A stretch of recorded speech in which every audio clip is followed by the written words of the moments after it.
So I'm putting together the plans for the 2023 garden, and I thought I would bring you along and kind of take a dive inside of what goes on inside of my brain when I'm planning my garden. And I like to revolve the garden around things that my family eats and loves and things that I can preserve. So before I do anything else, I always put together a straight up list of everything I want to grow throughout the entire year, not just spring, fall, summer, winter sometimes too, but just everything that I want to grow, everything that I want to preserve, and my goals for how much I want to preserve, because that ends up factoring in to how much I grow of each plant. Not so much where they go in the garden, but if I know how much I want to preserve and what I want to grow and what I want to be self-sufficient in, I can do the calculations before I start all my seeds, so I'm starting the right quantity. So this is my brain dump of everything I want to grow this year. It's just a really quick run through: tomatoes, peppers, onions, garlics, all of our annual herbs that I have to restart every year. We have a lot of perennials that luckily I don't have to restart: ground cherries, collards, kale, lettuce, cucumbers, melons, pumpkins, flowers, beans, peas, the list goes on and on. So it's just off the top of my head what I want to grow, and then I get into the varieties a little bit later in the planning process. Also factor in anything that's a goal for us. So my garden goals, they're pretty much the same every year, but it's be as self-sufficient as we can on our own land. And then anything on top of that is an added bonus. So I'll plan out my goals. It's grow all of our own tomatoes, with the exception of ketchup.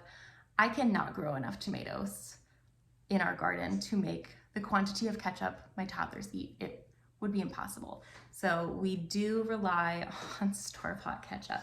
So all the tomato products, so that's sauce, salsa, pizza sauce, diced tomatoes, whole tomatoes cut up and frozen. I like to freeze them when I have way too many tomatoes and don't know what to do with.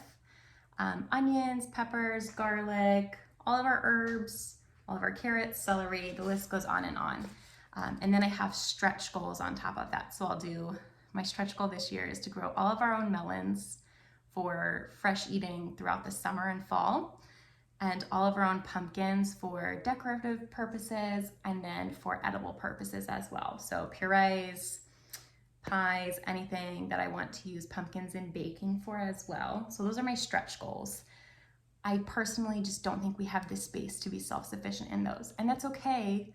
You don't have to be perfect at everything. I'm totally fine supporting local farms, farmers markets for melons and pumpkins during those seasons. And my kids think it's fun to go bop around on hay rides too.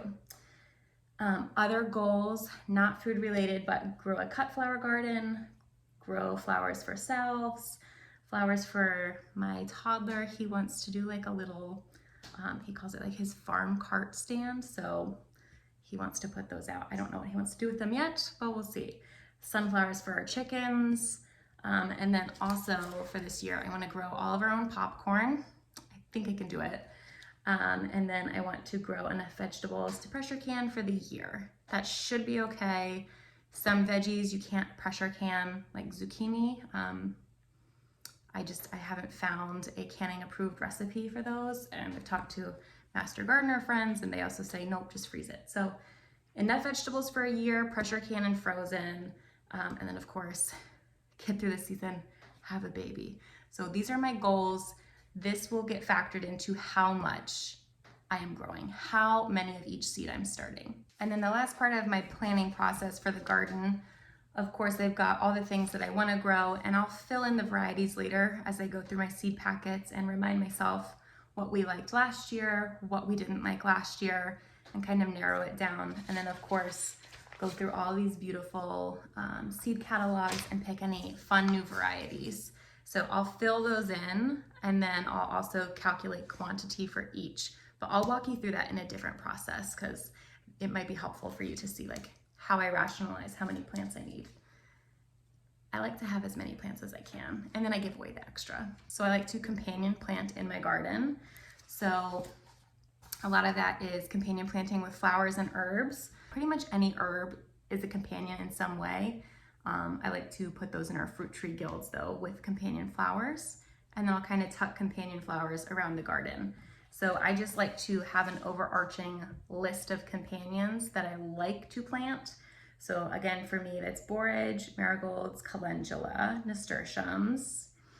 But I also want to plant more for pollinators, more for a cut flower garden. So that's going to factor into what I'm planting as well. And then more herbal flowers. And then the last thing that I'll think about after I kind of decide what companion plants I want is the actual mapping out of the garden itself. So I'll come through and draw pretty much each bed for each season and show what I'm growing where. And this is a bad example because I didn't make this specifically for this video, but I'm gonna walk you through how I make one of these in the next video and show you what the thought process is, why I'm tucking in this companion plant here, what grew there last year, what grew there the season previously, so that we're rotating crop families within seasons, potentially within the year. There are a few plants that I don't want to grow year after year in the same space, and some that I do, and it's okay, for me personally at least, when I amend the soil. So I'll walk you through all of that in the next video, and then I'll also walk you through, like, for a specific example, carrots. Our family has been self-sufficient in carrots for the last couple of years, and it's not because I plant 500 carrots all at once. I know my family will eat anywhere from 400 to 500 carrots, guaranteed probably about 400 throughout the year, and then the extra 100 I end up pressure canning, well, at least I did last year, and put it in our storage, or you can freeze it too. That's what we did before we started pressure canning. But instead of planting all 400 at once, I know I can grow them basically year round here. So I will start 100 to 200 in the spring, maybe like another 100 before we get into peak heat of summer, and then I'll start some more in the fall and in the winter garden. And if there are spots available, of course, I'll start more and just let them grow in the fall and grow over winter. But as spots become available, I'll show you what I tuck in and why. That's it for the first part of the 2023 garden planning. Like I said, I will put some more videos up showing how I determine quantity, how I determine where in the garden they're going, and how I do my succession planting and companion planting as well. Thank you so much for watching, and I'll see you next time.